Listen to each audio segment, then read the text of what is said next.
시편으로 듣는 평안의 말씀. 안녕하세요. 오늘도 하루를 마무리하는 시간입니다. 긴 하루를 보내느라 수고 많으셨습니다. 아침부터 저녁까지 쉬지 않고 달려오셨을 것입니다. 많은 일들을 처리하고 여러 사람들을 만나고 크고 작은 결정들을 내리느라 지치셨을 것입니다. 예상치 못한 어려움도 있었을 것이고 해결하기 힘든 문제들도 있었을 것입니다. 때로는 마음이 불안했을 수도 있고 때로는 평안을 잃었을 수도 있습니다. 잠시 눈을 감고 깊게 숨을 들이마셔 보세요. 그리고 천천히 내쉬세요. 다시 한번 깊게 들이마시고 천천히 내쉬세요. 당신의 몸이 이완되는 것을 느껴보세요. 어깨의 긴장이 풀리고 목의 뻣뻣함이 사라지는 것을 느껴보세요. 오늘 하루 동안 쌓였던 긴장과 걱정을 내려놓으세요. 어깨에 실렸던 무게를, 마음에 담아두었던 염려를 잠시 내려놓으세요. 지금 이 순간만큼은 아무것도 하지 않아도 됩니다. 그저 이 자리에 있는 것으로 충분합니다. 완벽할 필요도 없고 무언가를 증명할 필요도 없습니다. 그저 있는 그대로의 당신으로 이 자리에 있는 것으로 충분합니다. 이제 하나님의 말씀 안으로 들어가 보겠습니다. 시편은 평안의 책입니다. 쉼의 책입니다. 안식의 책입니다. 시편의 저자들은 하나님 안에서 참된 평안을 발견했습니다. 세상이 줄 수 없는 평안을 경험했습니다. 환난 중에도 평안을 누렸습니다. 오늘 밤 시편의 말씀을 통해 당신에게 평안을 주시는 하나님을 만나게 될 것입니다. 편안한 자세로 말씀을 들으시면서 하나님의 음성에 귀를 기울이십시오. 하나님께서 지금 이 순간 당신에게 말씀하고 계십니다. 당신의 이름을 부르고 계십니다. 당신에게 평안을 주시겠다는 약속을 하고 계십니다. 지금부터 시작하겠습니다. 첫 번째 말씀, 평안히 눕고 자리니. 시편 4편 8절 말씀입니다. 내가 평안히 눕고 자기도 하리니 나를 안전히 살게 하시는 이는 오직 여호와이시니이다. 다윗의 시편입니다. 저녁 기도로 알려진 시편입니다. 하루를 마무리하며 드리는 기도입니다. 내가 평안히 눕고 자기도 하리니 평안히 눕는다는 것입니다. 평안히 잔다는 것입니다. 이것은 단순해 보이지만 놀라운 고백입니다. 다윗은 어려운 상황에 있었습니다. 많은 원수들이 있었습니다. 위험이 도처에 있었습니다. 하지만 평안히 눕고 잔다고 합니다. 어떻게 그럴 수 있습니까? 다음 구절이 그 이유를 설명합니다. 나를 안전히 살게 하시는 이는 오직 여호와이시니이다. 여호와께서 안전히 살게 하시기 때문입니다. 여호와께서 보호하시기 때문입니다. 여호와께서 지키시기 때문입니다. 오직 여호와라는 말이 중요합니다. 다른 것이 아닙니다. 군대도 아닙니다. 재물도 아닙니다. 권력도 아닙니다. 오직 여호와만이 우리를 안전히 살게 하십니다. 우리는 많은 것을 의지하려고 합니다. 돈을 의지하려고 합니다. 사람을 의지하려고 합니다. 우리 자신의 능력을 의지하려고 합니다. 하지만 진정한 안전은 오직 여호와께만 있습니다. 잠언 3장 24절은 말합니다. 내가 누울 때에 두려워하지 아니하겠고 내가 누운즉 내 잠이 달리로다. 하나님을 의지하면 누울 때 두려워하지 않습니다. 잠이 달콤합니다. 평안히 잘 수 있습니다. 많은 사람들이 불면증으로 고생합니다. 잠을 이루지 못합니다. 걱정 때문입니다. 불안 때문입니다. 두려움 때문입니다. 하지만 하나님을 의지하면 다릅니다. 평안히 눕고 잘 수 있습니다. 당신은 오늘 밤 평안히 잘 수 있습니까? 마음에 걱정이 있습니까? 여호와께 맡기십시오. 여호와께서 당신을 안전히 살게 하실 것입니다. 평안히 누우십시오. 평안히 주무십시오. 두 번째 말씀, 쉴 만한 물가로. 시편 23편 2절 말씀입니다. 그가 나를 푸른 풀밭에 누이시며 쉴 만한 물가로 인도하시는도다. 시편 23편은 가장 사랑받는 시편입니다. 목자이신 하나님에 대한 시편입니다. 그가 나를 푸른 풀밭에 누이시며 푸른 풀밭에 누인다는 것입니다. 푸른 풀밭은 어떤 곳입니까? 초록색 풀이 가득한 곳입니다. 생명이 넘치는 곳입니다. 아름다운 곳입니다. 평화로운 곳입니다. 그곳에 누인다는 것은 쉰다는 의미입니다. 편안히 있다는 의미입니다. 긴장을 풀고 있다는 의미입니다.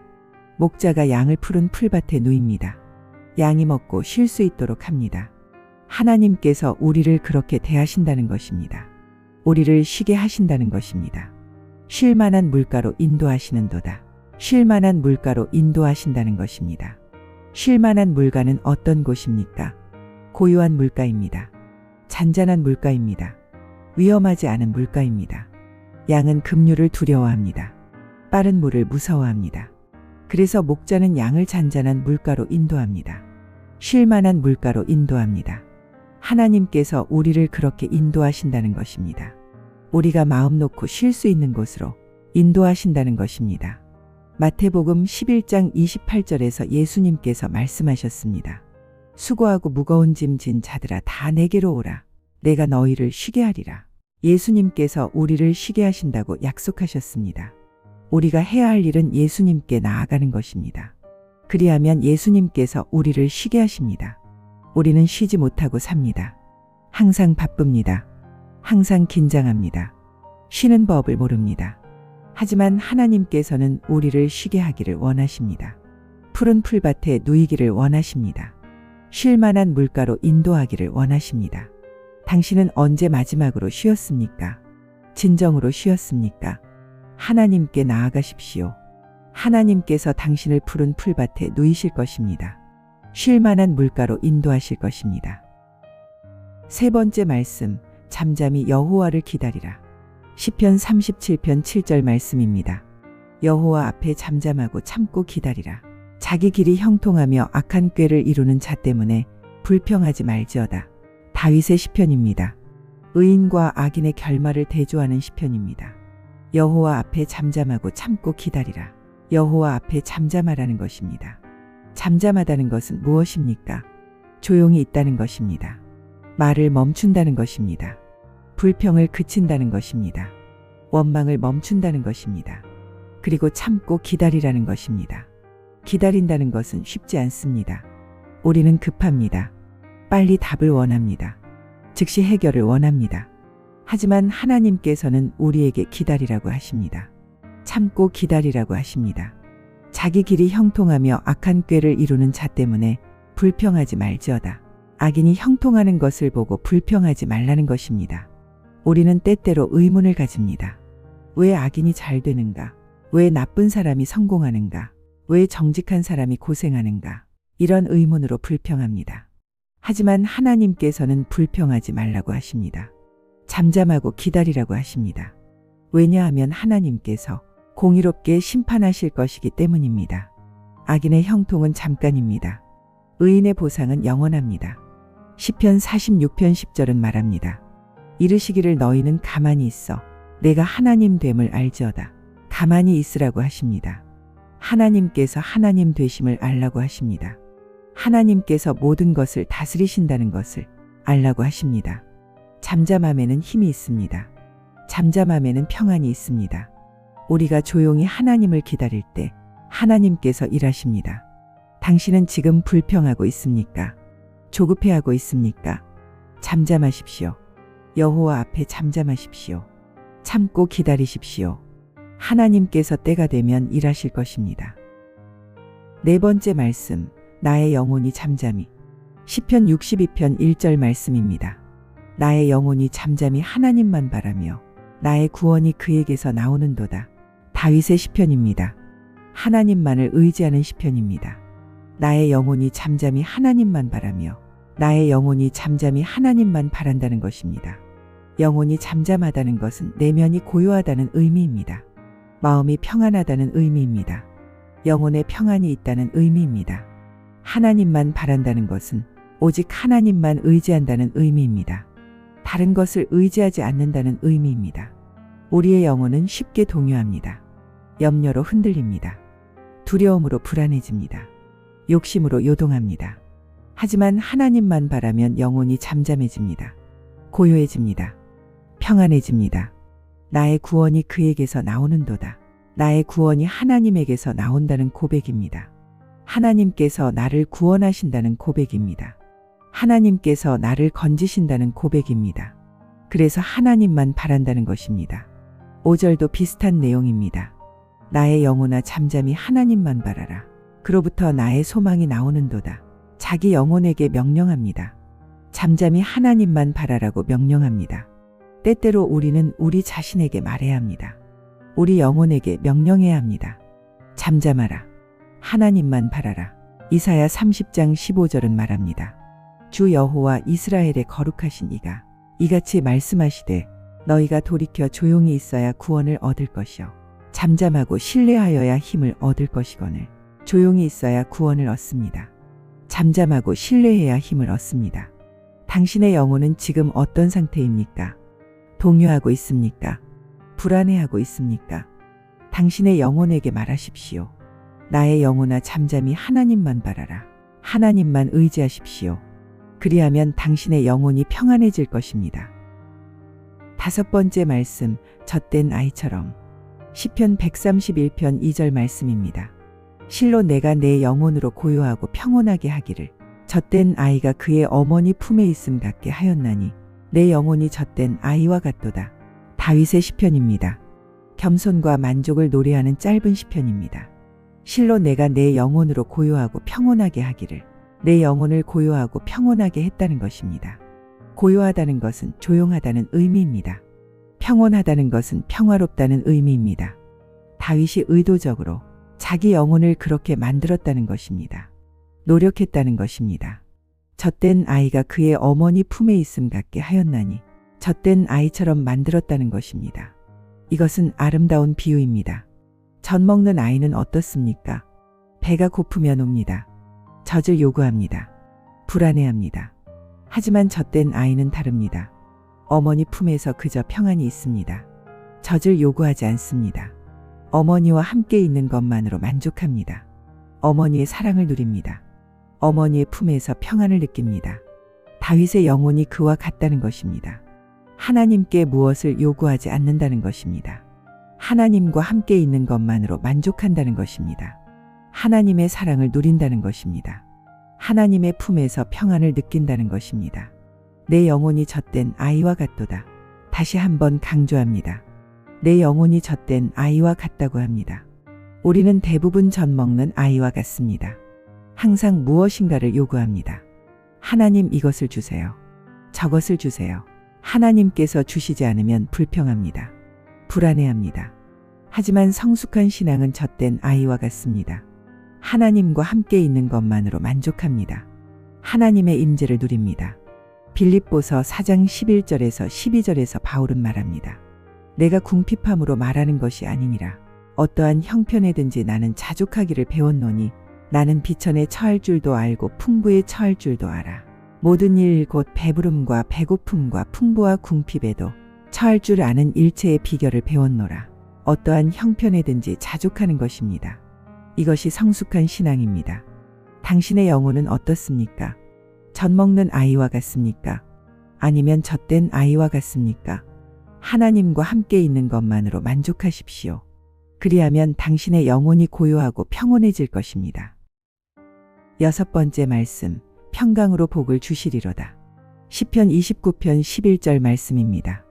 여호와께서 자기 백성에게 힘을 주시며 여호와께서 자기 백성에게 평강의 복을 주시리로다. 다윗의 시편입니다. 여호와의 음성을 찬양하는 시편입니다. 여호와께서 자기 백성에게 힘을 주시며 여호와께서 백성에게 힘을 주신다는 것입니다. 우리에게는 힘이 부족합니다. 연약합니다.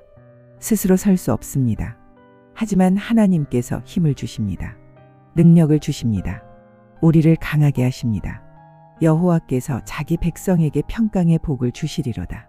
평강의 복을 주신다는 약속입니다. 평강은 평안입니다. 평화입니다. 샬롬입니다. 복은 축복입니다. 은혜입니다. 선물입니다. 평강을 복으로 주신다는 것입니다. 평강이 하나님의 축복이라는 것입니다. 세상은 많은 것을 복이라고 말합니다. 돈이 복이라고 합니다. 명예가 복이라고 합니다. 권력이 복이라고 합니다. 하지만 하나님께서 주시는 복은 평강입니다. 평강보다 더 큰 복은 없습니다. 돈이 있어도 평안이 없으면 불행합니다. 명예가 있어도 평안이 없으면 괴롭습니다. 권력이 있어도 평안이 없으면 두렵습니다. 하지만 평강이 있으면 행복합니다. 가난해도 평강이 있으면 만족합니다. 무명해도 평강이 있으면 기쁩니다. 약해도 평강이 있으면 담대합니다. 요한복음 14장 27절에서 예수님께서 말씀하셨습니다. 평안을 너희에게 끼치노니 곧 나의 평안을 너희에게 주노라. 내가 너희에게 주는 것은 세상이 주는 것과 같지 아니하니라. 너희는 마음에 근심하지도 말고 두려워하지도 말라. 예수님께서 평안을 주십니다. 예수님의 평안을 주십니다. 세상이 주는 것과 다른 평안을 주십니다. 세상의 평안은 환경에 따라 변합니다. 좋을 때는 있고 나쁠 때는 없습니다. 하지만 예수님의 평안은 다릅니다. 환경과 상관없습니다. 어떤 상황에서도 있습니다. 당신은 평강의 복을 누리고 있습니까? 마음의 평안이 있습니까? 예수님께 나아가십시오. 예수님께서 평안을 주실 것입니다. 평강의 복을 주실 것입니다. 7번째 말씀, 평강을 말씀하시리니. 시편 85편 8절 말씀입니다. 내가 하나님 여호와께서 하실 말씀을 들으리니 그의 백성, 그의 성도들에게 평강을 말씀하실 것이라. 고라 자손의 시편입니다. 하나님의 회복을 구하는 시편입니다. 내가 하나님 여호와께서 하실 말씀을 들으리니 하나님의 말씀을 듣겠다는 것입니다. 귀를 기울이겠다는 것입니다. 주목하겠다는 것입니다. 하나님께서 무슨 말씀을 하실까요? 그의 백성, 그의 성도들에게 평강을 말씀하실 것이라. 평강을 말씀하신다는 것입니다. 하나님께서 우리에게 평강을 선포하신다는 것입니다. 평안을 주신다는 것입니다. 하나님의 말씀이 평강의 말씀이라는 것입니다. 하나님의 백성에게 주시는 말씀이 평강의 말씀이라는 것입니다. 이것은 놀라운 진리입니다. 하나님께서 우리에게 하시는 말씀은 평강의 말씀입니다. 심판의 말씀이 아닙니다. 정죄의 말씀이 아닙니다. 평강의 말씀입니다. 위로의 말씀입니다. 격려의 말씀입니다. 하지만 조건이 있습니다. 계속해서 8절 뒷부분은 말합니다. 그러나 그들은 다시 어리석은 대로 돌아가지 말지로다. 어리석은 대로 돌아가지 말라는 것입니다. 죄로 돌아가지 말라는 것입니다. 하나님을 떠나지 말라는 것입니다. 하나님과의 관계를 유지할 때 평강이 있습니다. 하나님을 떠나면 평강이 사라집니다. 예레미야 29장 11절은 말합니다. 여호와의 말씀이니라. 너희를 향한 나의 생각을 내가 아나니 평안이요 재앙이 아니니라. 너희에게 미래와 희망을 주는 것이니라. 하나님께서 우리를 향한 생각은 평안입니다. 재앙이 아닙니다. 미래와 희망을 주시는 것입니다. 하나님께서는 우리에게 좋은 계획을 가지고 계십니다. 평안의 계획을 가지고 계십니다. 당신은 하나님의 말씀을 듣고 있습니까? 하나님께서 당신에게 평강을 말씀하고 계십니다. 귀를 기울이십시오. 하나님의 음성을 들으십시오. 하나님께서 당신에게 평안을 주실 것입니다. 8번째 말씀, 내 짐을 여호와께 맡기라. 시편 55편 22절 말씀입니다. 내 짐을 여호와께 맡기라. 그가 너를 붙드시리니 의인의 요동함을 영원히 허락하지 아니하시리로다. 다윗의 시편입니다. 배신자의 공격을 받았을 때 쓴 시편입니다. 내 짐을 여호와께 맡기라. 짐을 여호와께 맡기라는 명령입니다. 짐은 무엇입니까? 염려입니다. 걱정입니다. 근심입니다. 문제입니다. 우리는 많은 짐을 지고 삽니다. 무거운 짐을 지고 삽니다. 혼자서는 감당할 수 없는 짐을 지고 삽니다. 그 짐을 여호와께 맡기라는 것입니다. 맡긴다는 것은 내려놓는다는 의미입니다.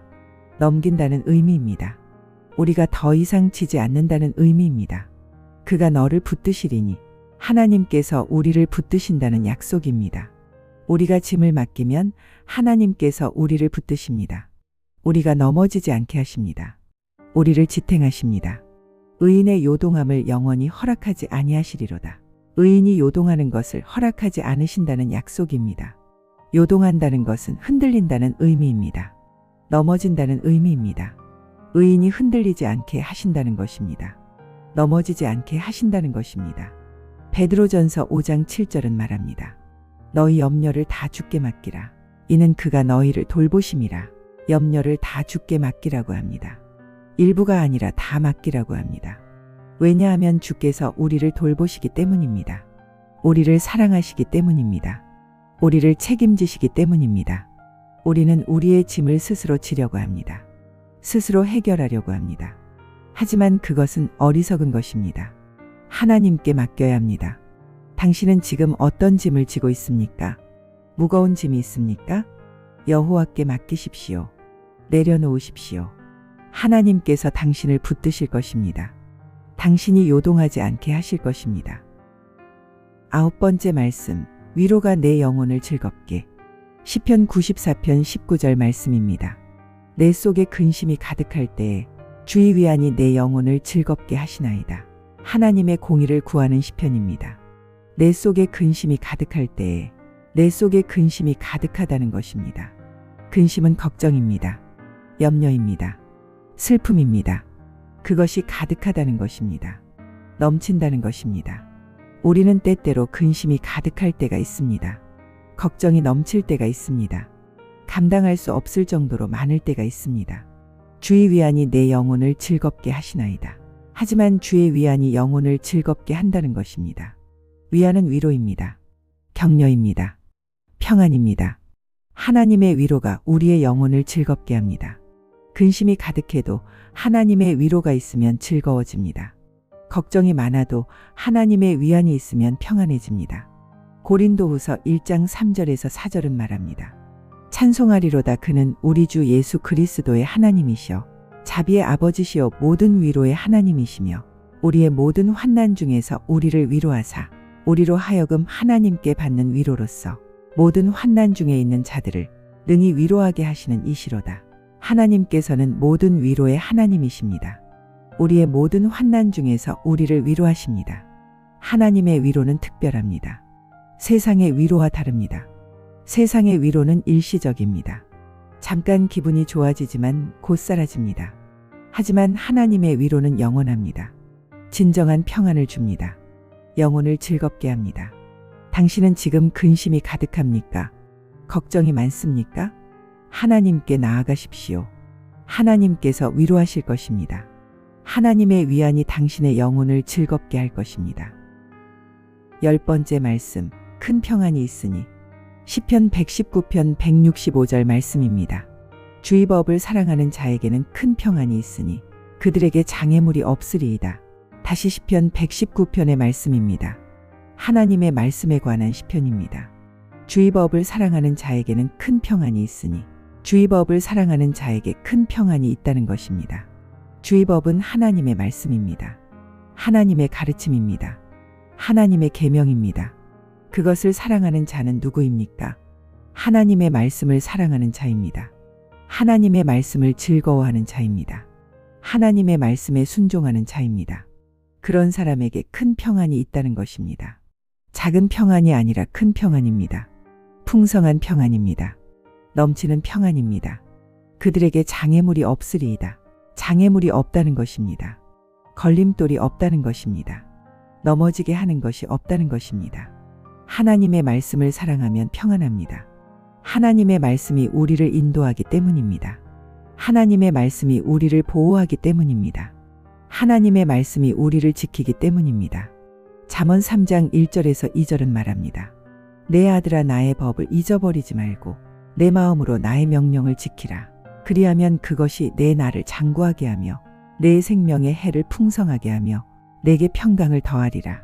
하나님의 법을 잊지 않고 명령을 지키면 평강을 더합니다. 평강이 증가합니다. 평강이 풍성해집니다. 당신은 하나님의 말씀을 사랑합니까? 매일 성경을 읽고 있습니까? 하나님의 말씀을 묵상하고 있습니까? 하나님의 말씀을 사랑하십시오. 그리하면 당신에게 큰 평안이 있을 것입니다. 장애물이 없을 것입니다. 이제 평안히 쉬십시오. 하나님께서 당신에게 평안을 주십니다. 평강의 복을 주십니다. 당신의 짐을 하나님께 맡기십시오. 하나님께서 당신을 붙드실 것입니다. 당신의 영혼이 잠잠히 하나님만 바라십시오. 그리하면 당신에게 큰 평안이 있을 것입니다. 걱정하지 마십시오. 두려워하지 마십시오. 평안히 누우십시오. 평안히 주무십시오. 좋은 밤 되십시오.